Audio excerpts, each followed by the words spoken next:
श्री शिवाय नमस्तुभ्यम। दोस्तों, आप सभी लोग जानते हैं कि सोमवार का दिन एक ऐसा दिन होता है जो भगवान शिव जी को बहुत ही ज़्यादा प्रिय होता है और वो एक ऐसा दिन होता है जिस दिन हम भगवान शिव जी को बहुत जल्दी प्रसन्न कर सकते हैं। तो आज की इस वीडियो में हम आपको वो उपाय बताएंगे जो कि सिर्फ आप सोमवार के दिन अगर कर लेते हैं तो आपके जीवन में जो भी आपकी मनोकामनाएं होंगी वो पूर्ण ज़रूर होंगी। साथ ही में आप जो चाहते हैं वो आपको मिलेगा। आपके अटके हुए काम जो हैं वो भी पूर्ण हो जाएंगे। पर उपायों को पूरे मन और पूरे विश्वास से करना होगा। किसी भी सोमवार, जब आपको सोमवार मिल जाए, जिस भी महीने का आपको सोमवार मिल जाए, आप इन उपायों को कर सकते हैं। आपको उसका फल ज़रूर मिलेगा। ठीक है, तो एक बार इन उपायों को करके ज़रूर देखिएगा। चलिए दोस्तों, सबसे पहले उपाय के बारे में बात करते हैं जो कि आप सोमवार के दिन कर सकते हैं, जिस उपाय को करने से आपका कोई भी अटका हुआ काम या रुका हुआ काम पूर्ण हो जाएगा। आपका बहुत लंबे समय से अगर कोई काम रुक रहा हो, अटक रहा हो, आप जिसके लिए बहुत ज़्यादा परेशान हो रहे हो, भले वो कोर्ट कचहरी का चक्कर ही क्यों ना हो, पैसों से जुड़ा हुआ चक्कर ही क्यों ना हो, काम रुका हुआ है, अटका हुआ है, तो एक बार यह वाला उपाय आप लोग ज़रूर कर लेना। ठीक है, इस उपाय में आपको करना क्या है वो आप लोग सुनो। देखो, सबसे पहली चीज़, इस उपाय में जो चीज़ की आपको ज़रूरत होगी वो होगी यहाँ पर एक लोटा जल की। किस चीज़ की? एक लोटा जल की, है ना, और एक बेलपत्री की। ये दो चीज़ें आपको अपने साथ में लेकर भगवान शिव जी के मंदिर प्रातःकाल सुबह सुबह सोमवार के दिन पहुँचना है। जैसे ही आप भगवान शिव जी के मंदिर पहुँचते हैं तो आपको क्या करना है कि जैसे ही आप भगवान शिव जी के मंदिर में पहुँचे तो आपको सीधा जाकर उपाय शुरू नहीं करना है। सबसे पहले अपने सीधे हाथ की हथेली में जो आप एक बेलपत्र लेकर आए हैं उस बेलपत्र को सीधा करके रख लीजिए। ठीक है, रख लिया। अब इसी बेलपत्र के ऊपर अपने सीधे हाथ की हथेली में ही एक लोटा जल, जो आप जल कर लेकर आए हैं, वो रख लीजिए। इसके ऊपर, इस बेलपत्र के ऊपर ही, है ना। पहले बेलपत्री रखना, फिर उसके बाद एक लोटा जल रखना उसी बेलपत्री के ऊपर अपने सीधे हाथ की हथेली में, है ना। फिर उसके बाद कुछ समय ऐसे ही पकड़कर जो है रखे रहना भगवान शिव जी के सामने। कुछ समय बाद आपको क्या करना है कि यह जो एक लोटा जल है इसको अपने उल्टे हाथ में पकड़ना है। कहाँ पर पकड़ना है? इसको अपने उल्टे हाथ में पकड़ना है। ठीक है, उल्टे हाथ में इस लोटे जल को पकड़ने के बाद अब आपके सीधे हाथ में जो नीचे बेलपत्र आपने रखी थी वो बेलपत्री रहेगी। इस बेलपत्री को आपको अब सबसे पहले माता अशोक सुंदरी जी वाले स्थान पर चढ़ाना है। ये माता अशोक सुंदरी जी का स्थान कहाँ पर होता है? जलाधारी के बिल्कुल बीचों बीच होता है, जहाँ पर मतलब जो जलाधारी होती है, जहाँ पर माता जगदम्बा जी का भी जो हस्तकमल रहता है ना, उसी के पास में। तो आपकी जो जलाधारी होगी उस जलाधारी के बिल्कुल बीचों बीच का जो स्थान होगा वहाँ पर आपको यह बेलपत्री को समर्पित करना है। इस बेलपत्री की जो डंडी का मुख होगा वो जलाधारी की तरफ होना चाहिए, जहाँ से जल नीचे गिरता है। ठीक है, उस तरीके से आपको इस बेलपत्र को वहाँ पर माता अशोक सुंदरी जी वाले स्थान पर पहले समर्पित कर देनी है। समर्पित करने के बाद अब जो आपने उल्टे हाथ में जल पकड़ा हुआ, जल का लोटा, इस जल के लोटे को सीधे हाथ में पकड़ लो। सीधे हाथ में पकड़ने के बाद करना क्या है? देखो, सबसे पहले आपको थोड़ा सा जल इसी स्थान पर जहाँ पर आपने अभी बेलपत्र चढ़ाई है ना माता अशोक सुंदरी जी वाले स्थान पर, इसी स्थान पर थोड़ा सा जल आपको समर्पित करना है। थोड़ा सा जल इस स्थान पर समर्पित करने के बाद आप लोगों को क्या करना है कि थोड़ा सा जल समर्पित करना है। थोड़ा सा जल समर्पित करने के बाद आप लोगों को जो है शिव जी के चारों तरफ थोड़ा थोड़ा जल वापस से समर्पित करना है। क्या करना है? शिव जी के जो चारों तरफ होंगी ना, वहीं पर पास पास में शिव जी के चारों तरफ उसी एक लोटे जल के अंदर से थोड़ा थोड़ा जल वापस से समर्पित करना है। कर दिया।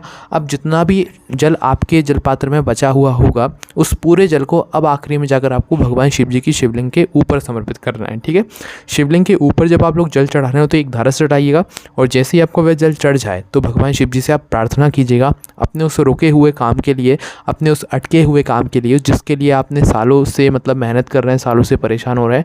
निश्चित ही आपका वह काम बहुत जल्दी पूरा हो जाएगा। एक बार करके देखना उपाय को, आपको सफलता ज़रूर मिलेगी भगवान भोलेनाथ के आशीर्वाद से। उसके बाद दोस्तों अब बात करते हैं अगले उपाय के बारे में।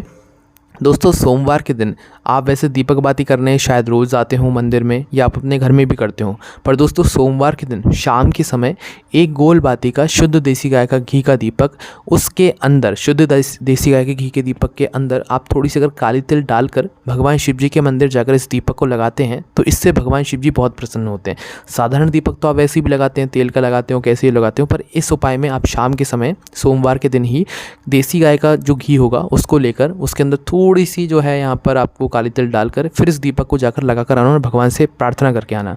आप जो भगवान शिव जी से उस वक्त मांगेंगे वो भगवान शिव जी आपको ज़रूर प्रदान करेंगे। एक बार ज़रूर करके देखिएगा। उसके बाद में दोस्तों अब बात करते हैं अगले उपाय के बारे में, जो उपाय को करने से आपके घर में अगर रोग और बीमारियों ने किसी व्यक्ति को घेर कर रखा हुआ होगा, तो अगर इस उपाय को आप सोमवार के दिन कर लेते हैं तो आपके घर से रोग और बीमारियों का नामो निशान मिट जाएगा। ठीक है, तो उपाय में क्या करना है वो आप लोग ध्यान से सुनिए। देखिए, ये उपाय सिर्फ रोग और बीमारी को दूर करने के लिए है। तो दोस्तों, इस उपाय में आपको 2 चीज़ों की आवश्यकता होगी। सबसे पहले चीज़ दूर्वा भगवान गणेश जी को समर्पित होती है, ये बात आप सभी लोग ज़रूर जानते होंगे। उसके बाद में दूसरी चीज़ है दोस्तों बेलपत्री भगवान शिव जी को समर्पित होती है। तो आपको करना क्या है कि 7 दूर्वा, जैसे 1 दूर्वा होती है वैसे आपको 7 दूर्वा जो है इस उपाय में उपयोग करनी है। 7 दूर्वा अलग से रख लेना, उसके बाद में 5 बेलपत्री अलग से रख लेना। ठीक है, 7 दूर्वा और 5 बेलपत्री लेकर प्रातःकाल सुबह सोमवार के दिन भगवान शिव जी के मंदिर आपको पहुंचना है। भगवान शिव जी के मंदिर जैसे ही आप लोग पहुंचते हैं तो आपको क्या करना है कि इस उपाय को करने से पहले अगर आप 1 लोटा जल चढ़ाना चाहें या अपनी पूजन अर्चना करना चाहें तो पहले वो कर लीजिएगा। इस उपाय को आप अपनी पूजन अर्चना करने के बाद या शिव जी के ऊपर जल चढ़ाने के बाद ही कीजिएगा। ठीक है, तो आपको करना क्या है, अपनी पूजन अर्चना हो गई, उसके बाद में आपको बहुत ही साधारण तरीके से शिव जी की शिवलिंग के ऊपर 7 दूर्वा सबसे पहले समर्पित करनी है और दूर्वा समर्पित करने के बाद 5 बेलपत्री जमा कर समर्पित कर देनी। एक एक करके कोई सामग्री समर्पित नहीं करनी है। 7 दूर्वा को एक साथ समर्पित कर देना है, उसके बाद 5 बेलपत्री को आपको एक साथ समर्पित कर देना है। ठीक है, तो बस ये 2 चीज़ें आप लोग भगवान शिव जी पर समर्पित करके आप प्रार्थना उनसे कीजिएगा कि आपके घर में जो भी व्यक्ति रोग और बीमारी से ग्रसित है उसको ठीक कीजिए। उसके लिए आप लोग प्रार्थना कीजिएगा या अगर वह व्यक्ति खुद इस उपाय कर रहा है जिसके शरीर में रोग और बीमारी है तो वह खुद अपने लिए प्रार्थना करे भगवान शिव जी से। और शिव जी पर चढ़ा हुआ जो जल होगा, जो जलाधारी से गिर रहा होगा, उस जल का आचमन आप थोड़ा बहुत जो है अपने वहीं पर भगवान शिव जी के सामने खड़े होकर ही जो है कर लीजिएगा। ठीक है, निश्चित ही भगवान शिव जी आपको जो है इस उपाय को करने के बाद जो है मतलब यहाँ पर आपके शरीर से रोग और बीमारी को दूर कर देंगे। और हमने आपको शुरुआत में बताया था इस उपाय को करते समय आपको लकुलेश महादेव जी का नाम लेते हुए ही इस उपाय को करना है। ठीक है, तो जब भी आप इस उपाय को करना शुरू करें, दूर्वा चढ़ाएं, बेलपत्र चढ़ाएं, तो आपको लकुलेश महादेव जी का नाम ज़रूर लेना है। इस बात का ध्यान रखिएगा। और इस उपाय को वह व्यक्ति भी कर सकता है जिसको सफ़ेद दाग से जुड़ी हुई समस्या चल रही हो या दिक्कत चल रही हो, तो वो व्यक्ति भी इस उपाय को ज़रूर कर सकता है। तो दोस्तों, अब इस अगले उपाय में आपको क्या करना है कि जिस व्यक्ति के घर में व्यापार बिजनेस से जुड़ा हुआ कोई काम चलता हो या जिसकी दुकान हो और उसको ऐसा लग रहा हो कि भाई इस समय जो है हमारा व्यापार बिजनेस सही नहीं चल रहा है या कर्जा हमारे ऊपर बहुत सारा हो गया है, कर्जे से जुड़ी हुई समस्या अगर आपके ऊपर चल रही है और आप बहुत ज़्यादा परेशान हैं, तो दोस्तों यह वाला उपाय आप सोमवार के दिन एक बार करके देखिएगा। निश्चित ही भगवान शिव की कृपा होगी और आपको व्यापार में भी आमदनी होना शुरू हो जाएगी। साथ ही में अगर आपको कर्जा मुक्ति से जुड़ा हुआ कोई भी आपको उपाय करना हो तो आप ये वाला उपाय ज़रूर कीजिएगा। ठीक है, क्योंकि इस उपाय करने से आपको कर्जे से भी मुक्ति ज़रूर मिल जाएगी। तो इस उपाय में क्या करना है वो आप लोग सुनिए। देखिए, इस उपाय में आपको सबसे पहली चीज़ आवश्यकता होगी एक धतूरा, मात्र एक धतूरे की आवश्यकता होगी। उसके बाद में 1 लोटा जल, है ना, 1 धतूरा और 1 लोटा जल, मात्र इन दोनों चीज़ों को लेकर आपको प्रातःकाल सुबह सोमवार के दिन भगवान शिव जी के मंदिर पहुंचना है। भगवान शिव जी के मंदिर आप जैसे ही पहुंचते हैं तो आपको करना क्या है, सबसे पहले आपको धतूरा समर्पित करना है। पहले जल समर्पित नहीं करना है, पहले धतूरा समर्पित करना है ना। तो करना क्या है, धतूरा भगवान शिव जी की शिवलिंग के ऊपर उस व्यक्ति को समर्पित करना है जिस व्यक्ति के ऊपर कर्जा हो या जो व्यक्ति चाहता है उसको व्यापार अच्छे से चले या व्यापार अच्छे से नहीं चल रहा है, दुकानदारी अच्छे से नहीं चल रही है, तो उसको खुद को अपने हाथों से इस उपाय को करना है ना। तो एक धतूरा सबसे पहले भगवान शिव जी पर आप चढ़ाओगे। धतूरा कुछ इस प्रकार से चढ़ाओगे कि जो एक तो धतूरे का आगे का भाग होगा जो कांटे का भाग होगा, एक पीछे का भाग होगा जो कि धतूरे की डंडी का भाग होगा।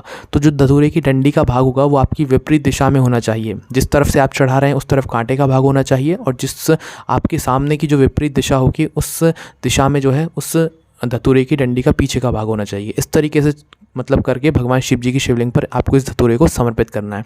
धतूरे को समर्पित करने के बाद जो 1 लोटा जल आप लोग लेकर आए हैं, इस 1 लोटे जल को आपको इसी धतूरे के ऊपर भगवान शिव जी की शिवलिंग के ऊपर धीरे धीरे करके एक धारा से जो है आपको समर्पित कर देना है।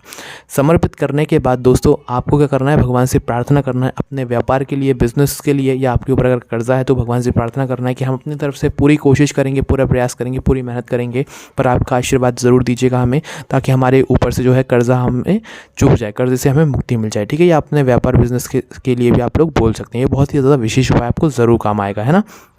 उसके बाद में दोस्तों अब बात करते हैं एक बहुत ही छोटे और विशेष उपाय की, जो कि सोमवार के दिन अगर आप लोग करते हैं तो भगवान शिव जी आपसे बहुत प्रसन्न होते हैं।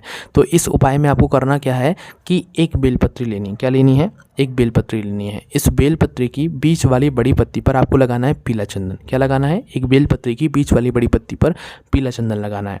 और उसके बाद में दोस्तों एक बेलपत्री आपने देखी है, बेलपत्री में 3 पत्तियां होती हैं, 3 पत्तियों का एक मध्यस्थ जोड़ होता है, मतलब जहाँ पर उस बेलपत्री की 3 पत्तियों की डंडी आकर मिल रही होती है।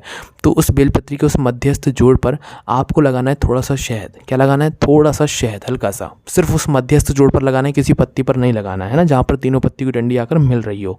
तो उस मध्यस्थ जोड़ पर आपको थोड़ा सा शहद लगाना है और बीच वाली बड़ी पत्ती और पीला चंदन लगाना है। और इसे अपनी मनोकामना को करते हुए सोमवार के दिन प्रातःकाल सुबह सुबह पूजन अर्चना करने के बाद भगवान शिव जी पर चढ़ा देना है और अपनी मनोकामना बोल देना है। ठीक है, तो इससे क्या होगा कि आपकी जो भी मनोकामना होगी वो बहुत जल्द पूर्ण होगी। और दोस्तों आप लोगों ने कई बार ऐसा देखा होगा कि आप जब मंदिर जाते हो तो कई सारे लोग पहले बेलपत्र चढ़ाते हैं फिर जल चढ़ाते हैं, या कई सारे लोग ऐसे होते हैं जो कि पहले जल चढ़ाते हैं फिर बेलपत्र चढ़ाते हैं। तो सोमवार के दिन अगर आप अपनी कोई विशेष मनोकामना के लिए, मतलब भगवान शिव जी को प्रसन्न करना चाहते हैं या भगवान शिव जी से अपनी कोई मनोकामना पूर्ण करवाना चाहते हैं, तो उस स्थान पर आपको क्या करना चाहिए? सोमवार के दिन पहले बेलपत्री को चढ़ाकर भगवान शिव जी की शिवलिंग के ऊपर, फिर उसके ऊपर जल समर्पित करना चाहिए, फिर अपनी मनोकामना बोलना चाहिए। और मात्र आप लोग भगवान शिव जी को प्रसन्न करने के लिए अपने मन और भाव से मतलब जल चढ़ाना चाहते हैं तो पहले जल चढ़ाना चाहिए फिर बेलपत्री चढ़ाना चाहिए। ठीक है, तो ये विशेष बात थी जो कि हमने आपको बता दी है। बाकी ये सारे उपाय थे जो कि आप सोमवार के दिन कर सकते हैं। किसी भी सोमवार करेंगे आपको फल जरूर मिलेगा। कोई भी समस्या आती है आप हमसे कमेंट करके पूछ सकते हैं। ओम नमः शिवाय, जय बोले बाबा श्री शिवाय, नमस्तुभ्यम।